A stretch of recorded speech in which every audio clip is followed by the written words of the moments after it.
Advocate Subhash ചന്ദ്രൻ ഈ സൂചിപ്പിക്കുന്ന പോലെ ഒരേ ലക്ഷ്യത്തിന് വേണ്ടിയാണ് നമ്മളെല്ലാവരും നിൽക്കുന്നത് എന്ന് പറയുമ്പോൾ ആ പ്രതിസന്ധി എന്ത് എന്നതുകൂടി ഈ അനാവശ്യ കമൻറ്റുകൾ ചെയ്യുന്നവർ തിരിച്ചറിയേണ്ടതുണ്ട്. അതുകൊണ്ടുകൂടിയാണ് നമ്മൾ ഈ വിഷയത്തെ കൂടുതൽ ചർച്ച ചെയ്യേണ്ടി വരുന്നത്. ഇപ്പോഴിതാ കേന്ദ്രത്തെ സംബന്ധിച്ചിടത്തോളം അവരുടെ പ്രതിസന്ധിയാണ്. കേന്ദ്ര സർക്കാർ ഒരുപക്ഷെ ഇവിടുന്ന് ഒരു ദൗത്യസംഘം പുറപ്പെട്ടാൽ അവരുടെ ജീവൻ പോലും സുരക്ഷിതമാകണമെന്ന് ഒരു നിർബന്ധവുമില്ല. അത്തരം പ്രദേശത്തേക്കാണ് അവിടെ അയക്കുന്നത്. അപ്പോൾ കേന്ദ്രത്തിന് മുന്നിൽ വലിയ വെല്ലുവിളികളുണ്ട് എന്ന് പശ്ചാത്തലം നിലനിൽക്കുക. ഒരുപക്ഷെ കേരളത്തിൻ്റെ ഈ രാജ്യത്തിൻ്റെ ഈ സംവിധാനങ്ങളെ ഉപയോഗിക്കുക എന്നതിനപ്പുറത്ത് കൂടുതൽ സംഘടനകളെയോ പ്രതിനിധികളെയോ ഒക്കെ ഉൾപ്പെടുത്തുക എന്നതിൽ എത്രത്തോളം സാധ്യതയുണ്ട് എന്ന സംശയമാണ് ഇപ്പോഴും ശേഷിക്കുന്നത്.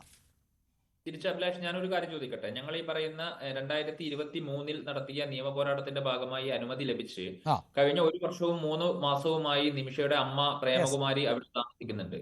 അവർ ഇപ്പോൾ സുരക്ഷിതയാണല്ലോ. കഴിഞ്ഞ 1.25 വർഷമായി അവർ സുരക്ഷിതയായി താമസിക്കുന്നുണ്ട്. പ്രേമകുമാരിയെ താമസിപ്പിക്കുന്നത് സാമുവൽ ജെറോമാണ്. സാമുവൽ വർഷങ്ങളായി പിന്നെ അവിടെ താമസിക്കുന്ന സനയിൽ താമസിക്കുന്ന ഒരു വ്യക്തിയാണ്. അദ്ദേഹം കുടുംബസമേതം താമസിക്കുന്ന ആളാണ്. അദ്ദേഹത്തിന്റെ ഭാര്യ അവിടെയുണ്ട്. അദ്ദേഹത്തിന് കേന്ദ്ര സർക്കാരിന്റെ അനുമതിയുണ്ട് താമസിക്കുന്നതിന് വേണ്ടി. അവിടെ വിസയുണ്ട്, അനുമതിയുണ്ട്. പിന്നെ അപ്പോ ഇത്തരത്തിൽ പിന്നെ നിരവധിയായ ഇന്ത്യക്കാർ, എന്റെ അറിവിൽ തന്നെ ഏതാണ്ട് 1000-ലധികം ഇന്ത്യക്കാർ നിലവിൽ അവിടെ യമനിൽ തുടരുന്നുണ്ട്. അവർ തിരിച്ചു വരാം. അവർ ഈ ചർച്ചകളിലേക്കോ അല്ലെങ്കിൽ മറ്റ് പ്രവർത്തനങ്ങളിലേക്കോ കടക്കാത്തത് 2016 തൊട്ട് നിലനിൽക്കുന്ന യാത്രാവിലക്കിന്റെ ഭാഗമായി അവർ പുറത്തു വരികയാണെങ്കിൽ അവരുടെ പാസ്പോർട്ട് കേന്ദ്ര സർക്കാർ റദ്ദാക്കുമെന്നുള്ള ഒരു കാരണം കൊണ്ടാണ്. പക്ഷെ അതേസമയം 1000-ലധികം ഇന്ത്യക്കാർ നിലനിൽക്കുന്ന ഒരു പ്രദേശമാണ്.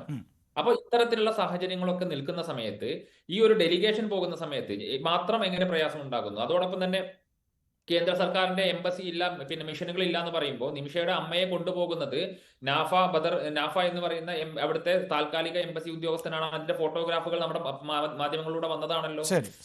ബദർ എന്ന് പറയുന്ന ഉദ്യോഗസ്ഥരുണ്ടല്ലോ അവിടെ പ്രാദേശികമായിട്ടുള്ള, അങ്ങനെ എംബസി ഉണ്ടല്ലോ അവിടെ പ്രാദേശികമായി. അവിടെ ഒരു എംബസി, പിന്നെ നമ്മുടെ ഒഫീഷ്യലി എംബസി വർക്ക് ചെയ്യുന്നില്ലെങ്കിൽ പോലും ഈ എംബസി കെട്ടിടത്തിനകത്ത് നിന്ന് പ്രാദേശികമായിട്ടുള്ള സ്റ്റാഫിനെ വെച്ചുകൊണ്ട് നമ്മൾ ഫംഗ്ഷൻ ചെയ്യുന്നുണ്ടല്ലോ.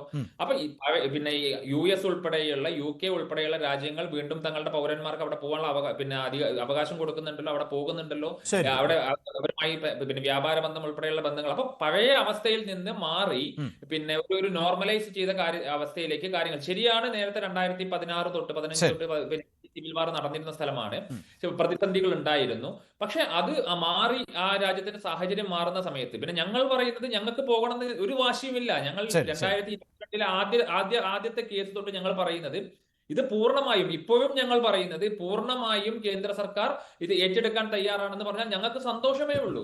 അതിനകത്തുള്ള പ്രശ്നം എന്താ വെച്ചാൽ ചില കോടതിയിൽ വരുന്ന സമയത്ത് അതിനകത്ത് ചില ഇഫ്സ് ആൻഡ് ബട്ട്സ് വരുന്ന സമയത്ത് ഇങ്ങനെ ബുദ്ധിമുട്ടാണ്. ഇപ്പൊ നമുക്ക് തന്നെ അറിയാം, ആദ്യത്തെ ദിവസം വന്നപ്പോൾ അറ്റോർണി ജനറൽ പിന്നെ നടത്തിയ സബ്മിഷനുകൾ എങ്ങനെയാണ് നമ്മുടെ മാധ്യമങ്ങൾക്കകത്ത് വാർത്തയായത്. അപ്പൊ ആ വാർത്തകൾ വരുമ്പോൾ അതൊരു ആശങ്കാജനകമാണ്. പൂർണ്ണമായ കോൺഫിഡൻസോട് കൂടി കേന്ദ്ര സർക്കാർ ഞങ്ങൾ ഇത് ഏറ്റെടുക്കുന്നു, ഈ മിഷൻ ഏറ്റെടുക്കുന്നു എന്ന് പറഞ്ഞാൽ ഈ നിമിഷം ഞങ്ങൾ ഞങ്ങളുടെ എല്ലാ ക്ലെയിമുകളും അല്ലെങ്കിൽ ഞങ്ങളുടെ എല്ലാ പിന്നെ ഇത്തരത്തിലുള്ള നിർദ്ദേശങ്ങളും മാറ്റിവെച്ചുകൊണ്ട് കേന്ദ്ര സർക്കാരിന് പൂർണ്ണമായ പിന്തുണ നൽകിക്കൊണ്ട് ഞങ്ങൾ നിൽക്കും. അതിനാവശ്യമായുള്ള തീരുമാനങ്ങൾ ഞങ്ങൾ എടുക്കും.